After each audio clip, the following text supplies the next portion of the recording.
कभी कभी ना जो ज्ञान होता है वो सिर्फ सुनने में अच्छा लगता है, लेकिन जो एक्चुअल फैक्ट होता है वो बहुत डिफरेंट होता है। मेरे सामने अचानक से ये वाला वीडियो आया। अब इस वीडियो में जो आदमी है उसको मैं नहीं जानता हूँ। अगर किसी को पता है तो फिर कमेंट्स में जाकर बता सकते हो। लेकिन इस आदमी का ये कहना है कि हमारे एनवायरनमेंट में टोटल CO2 जो है वो 0.04% है, और उसमें से भी सिर्फ 11% जो है वो ह्यूमन कॉस्ट से बनता है। मतलब ह्यूमन की वजह से वो 11% बनता है, जो कि अराउंड 0.004% होता है। और उसके बेसिस पे इसने ये सवाल किया कि आज के टाइम में जो billions and trillions of dollar खर्च किया जा रहा है ग्लोबल वार्मिंग के नाम पे, वो क्या जरूरी है? क्योंकि जो ह्यूमन है वो सिर्फ 11% ही प्रोड्यूस कर रहा है 0.04% का। बाकी तो ऑलरेडी हमारे एनवायरमेंट में है।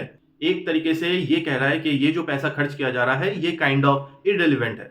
अब ये बातें सुनने में तो बहुत अच्छा लग रहा है कि हाँ, बंदा तो लॉजिकली बात कर रहा है। हम लोग तो सिर्फ 11% प्रोड्यूस कर रहे हैं, और ऊपर से जो CO2 है हमारे एयर में वो भी नेग्लिजिबल है। तो काइंड ऑफ हम लोग भी जो प्रोड्यूस कर रहे हैं वो तो और नेग्लिजिबल हो गया। लेकिन ये बातें जितना सुनने में अच्छा लग रहा है ना, फैक्ट कुछ दूसरा ही है। इंडस्ट्रियलाइजेशन के पहले हमारे एनवायरनमेंट में CO2 280 ppm तक था। लेकिन इंडस्ट्रियलाइजेशन के बाद, जो कि आज के टाइम में लगभग 250 साल के ऊपर हो चुका है, इस टाइम पे हमारे एयर पे जो CO2 है ना वो 440 ppm तक चला गया है। मतलब 50% का जंप है। और ये कोई छोटा अमाउंट नहीं है। हम लोग हर चीज को छोटा अमाउंट बोल के उसको नेग्लेक्ट नहीं कर सकते हैं। सोच के देखो, जो ओजोन लेयर है वो भी तो पतला है, लेकिन वो भी हमको यूवी रे से बचाता है। आपके बॉडी का टेम्परेचर अगर 1-2 डिग्री से बढ़ जाए तो फिर आपको बुखार आ जाएगा। आपके ब्लड में अगर जो सॉल्ट है ना उसका अमाउंट थोड़ा सा भी इधर उधर हो जाए तो फिर आपको प्रॉब्लम शुरू हो जाएगा।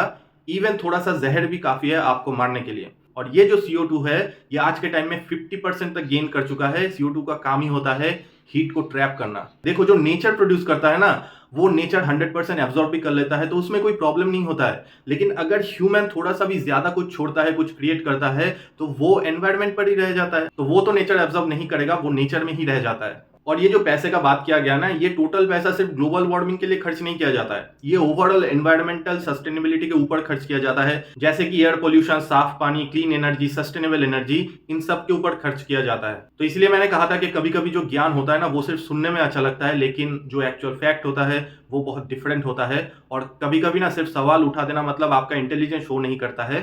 कभी कभी ये ना आपका डमनेस जो है, आपकी बेवकूफी को भी शो करता है।